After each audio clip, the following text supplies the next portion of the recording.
Hello guys, সবাই কেমন আছো? নিশ্চয়ই ভালো আছো। তো গাইস, আজকের যে ভিডিওটি হচ্ছে এটি কিন্তু খুবই খুবই খুবই ইন্টারেস্টিং হচ্ছে, কারণ আজকে কিন্তু আমি বাড়িতেই বানিয়ে ফেলেছি এটি ঘাস কাটার মেশিন। তো দেখাই তোমাদের। তো দেখো গাইস, আর গাইস এটি যদি তুমি বাজারে কিনতে যাও তোর প্রায় দাম পড়ে মোটামুটি 5 থেকে 10 হাজার টাকার মতো। আর গাইস এটি কিন্তু আমি বানিয়েছি মাত্র 250 টাকায়, মানে বুঝতে পারছো। তো এটি কিন্তু বানানো খুবই সহজ, খুব সহজেই ট্রাই করতে পারো। ওয়েট দেখাবো কীভাবে বানিয়েছি, কি হতো ভিডিওটা ফটাফট লাইক করে এবং এক লাইক অনেকটা মোট করে এই ধরনের মজার ইন্টারেস্টিং ভিডিও বানানোর জন্য। তো আর বেশি কথা না বলে আমি স্বাগত তোমার সঙ্গে একটু পরিচিত, চলো ভিডিও শুরু করা যায়। তো গাইস এডি বানানোর জন্য আমি নিয়েছি একটি প্লাস্টিকের চাকা, দেখতেই পাচ্ছ, আর নিয়েছি এই ধরনের দুটি ব্লেড। আর গাইস এই ব্লেডগুলো কিন্তু খুবই ধারালো। আর এরপর নিয়েছি আমি একটি রাউন্ড শেপ আরও একটি চাকা। আর গাইস এখানে দেখতে পাচ্ছ আমি দুটি গর্ত করে রেখেছি, আর এখানে দুটি গর্ত করে রেখেছি। তো এবার কি করব, চাকাটিকে এখানে ফিট করে দেবো। তো দেখতে পাচ্ছ চাকাতে আমি গর্ত করে রেখেছিলাম, তো এখন এখানে আমি ফিট করে দেবো স্ক্রু নাটের সাহায্যে। তো চলো তাড়াতাড়ি করে আমি ফিট করে তোমাদের দেখাচ্ছি। তো দেখতে পাচ্ছ আমি ফিট করে দিয়েছি গাইস।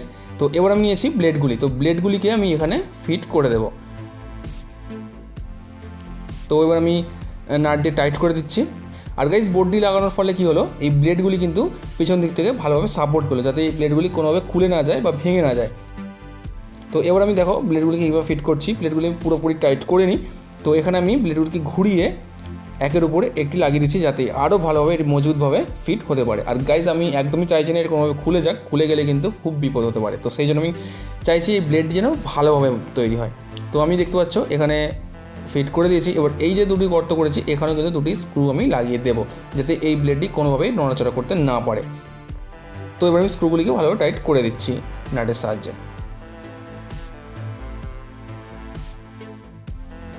তো এবার আমি আরেকটা স্ক্রু নিয়েছি, তো এখানে আমি স্ক্রুগুলিকে ফিট করে দেবো। তো দেখো গাইস ব্লেডগুলি কিন্তু ভালোভাবে টাইট হয়ে গেছে। তো আমি দুদিকে লাগিয়ে দিয়েছি, তো দেখতে পাচ্ছ। তো এবার গাইস দেখতে পাচ্ছ আমি কিন্তু ব্লেডটিকে একটুখানি বাইরে বার করেছি। তো এতেই কিন্তু আমাদের কাজ হয়ে যাবে, এতে যথেষ্ট ভালো কাজ করবে।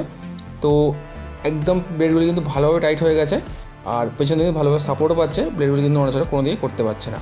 তো এবার আমি নিয়েছি মেন বড় পাইপটি। তো দেখতে পাচ্ছ আমি একটি বড় পাইপ নিয়ে নিয়েছি। আর কি করেছি পাইপটিতে এখানে আমি হিট দিয়ে পাকিয়ে নিয়েছি। আর এখানে কি করেছি একটি বোর্ড দিয়ে এখানে ফিট করে দিয়েছি, আর টেপ মেরে দিয়েছি যাতে এই পাইপটি কোনোভাবে ভেঙে না যায়। তো আরও মজবুত হয়ে গেছে পাইপটি। তা এবার গাইস দেখো এখানে আমি গর্ত করেছি, আর এখানে দুটি গর্ত করেছি। তো এই গর্তগুলি কেন করেছি আমি তোমাদের ভিডিওটি পুরো দেখলে বুঝে যাবে গাইস। তো এখন প্রয়োজন হবে একটু তার আর একটি ডিসি 12 ভোল্ট মোটর।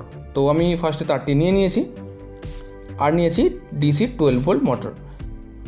তো এবার কী করবো, তার দুটিকে এই মোটরের সাথে ফিট করে দেবো। তো চলো তাদের করে ফিট করে দিই।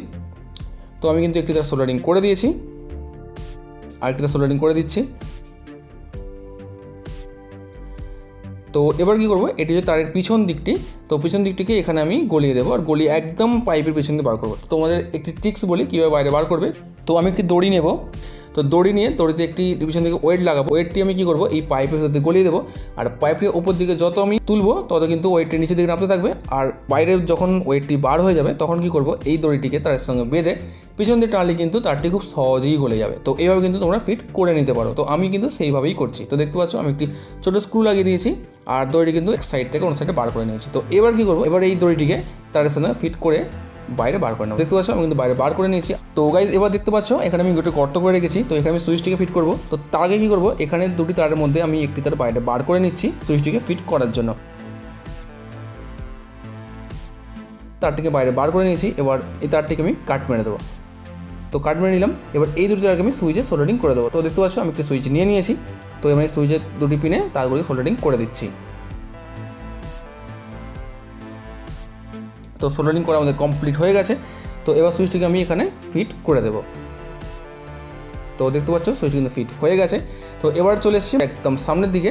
তো এই মোটরটিকে আমি এখানে ভালোভাবে ফিট করে দিচ্ছি।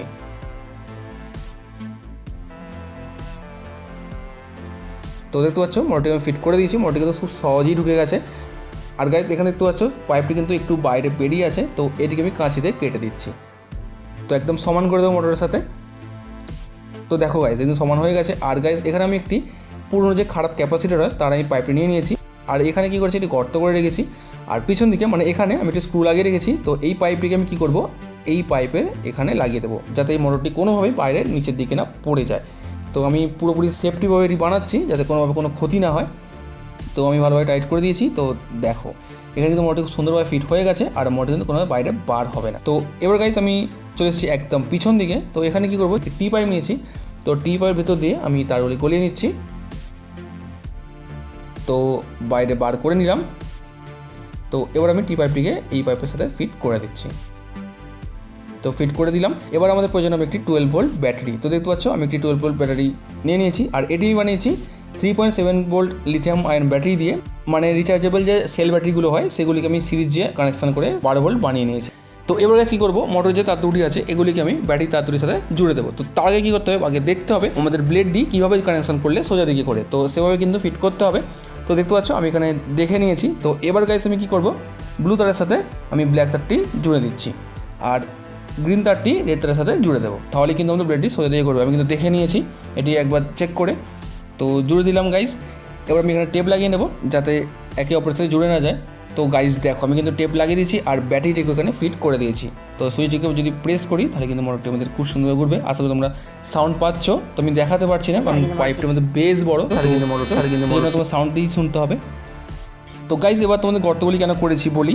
তো গর্তগুলি করেছি তার কারণ হচ্ছে এখানে আমি ব্লেড লাগাবো, কোনো বিপদ না ঘটার জন্য আমি এখানে সেফটি বোর্ড লাগাবো। তো চলো সেফটি বোর্ডটি আগে তোমাদের দেখাই। তো গাইজ দেখো আমি কিন্তু একটি বোর্ডের সাহায্যে সেফটি বোর্ড বানিয়ে ফেলেছি, দেখতে পাচ্ছ খুব সুন্দরভাবে বানিয়ে ফেলেছি। আর এখানে আমি কি করেছি দেখো, এখানে একটি ক্লিপ লাগিয়েছি এই পাইপের সাথে ফিট করার জন্য। এই ক্লিপটাকে কত জুড়বো তোমাদের দেখাচ্ছি। এই ক্লিপটাকে আমি এই যে পাইপের এই গর্তটি আছে এই গর্তের সাথে জুড়ে দেবো। তো চলো তোমাদের পুরোপুরি কমপ্লিট করে তারপর তোমাদের দেখাচ্ছি। তো দেখো গাইজ এটা কিন্তু পুরোপুরি কমপ্লিট করে ফেলেছি, আর জাস্ট অসাম লাগছে কিন্তু আমাদের এই গ্যাজেটটিকে। তো দেখো গাইজ আমি কিন্তু সব জায়গায় নাট বোল্টের সাথে জুড়ে দিয়েছি, কোনো জায়গায় আমি আঠা ইউজ করিনি, পুরোপুরি আমি নাট বোল্টের সাথে জুড়েছি, জাস্ট আঠা ইউজ করেছি ওপরে যে বোর্ডটি লাগিয়েছি তো সেই বোর্ডটিতে। তো মোটামুটি সব জায়গাতে আমি কিন্তু নাট বোল্টের সাথে জুড়েছি। তো এবার আমি এর ব্লেড লাগিয়ে দিচ্ছি। তো দেখো গাইজ তো ব্লেডটি আমি টাইটলিভাবে লাগিয়ে দিচ্ছি, আমি খুবই চিপে লাগাচ্ছি কারণ কোনোভাবে আমি চাই না খুলে যেতে। তো আমি ভালোভাবে লাগিয়ে দিয়েছি। তো চলো তোমার চালিয়ে একবার দেখাই এটি কেমন ওয়ার্ক করে। তো দেখো গাইজ এখানে আমি পুরোপুরি স্পিডে ঘোরাইনি, তো আমি কিন্তু মোটামুটি সুইচটি অন করি আমি আবার অফ করে দিচ্ছি। তো মোটামুটি এটি মানে আমি চালিয়ে দেখছিলাম এটি প্রচুর স্পিডে ঘুরছে গাইজ। তো আমার শুনেই ভয় লেগে যাচ্ছে এত স্পিডে ঘুরছে, তো সেজন্য আমি জোরে চালাচ্ছি না, আমি নর্মালি তোমাদের চালিয়ে দেখাচ্ছি এটি কীভাবে ওয়ার্ক করে। তো গাইজ এখন তো কিন্তু এটি ভালোভাবে চলছে। তো চলো এবার ঘাস কেটে দেখা যাক এটি কত ভালো ঘাস কাটতে পারে গাইজ। তো গাইজ এটি কিন্তু আমরা পুরোপুরি বানিয়ে ফেলেছি। আর গাইজ এখানে দেখতে পাচ্ছি একটি হ্যান্ডেল ফিট করেছি, এটা আমি আগে লাগাতে ভুলে গেছিলাম, তো এখন আমি হ্যান্ডেলটা ফিট করে দিয়েছি, তো পুরো কমপ্লিট হয়ে গেছে। তো চলো এবার একটি ঘাস কেটে দেখা যাক কেমন ঘাস কাটতে পারে। তো চলো লেটস স্টার্ট।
তো গাইস ভিডিওটি কেমন হলো ভালো লাইক করো, কমেন্ট করে জানো কেমন আছে, আর চ্যানেল যদি সাবস্ক্রাইব করে দাও, কারণ এই ধরনের মজাদার ভিডিও এই চ্যানেলে আসতে থাকে। তো চাও ফটাফট সাবস্ক্রাইব করে দাও। দেখো আমরা নেক্সট ভিডিওতে এরকমই মজাদার ভিডিওর সঙ্গে, ততক্ষণ টাটা, বাই বাই।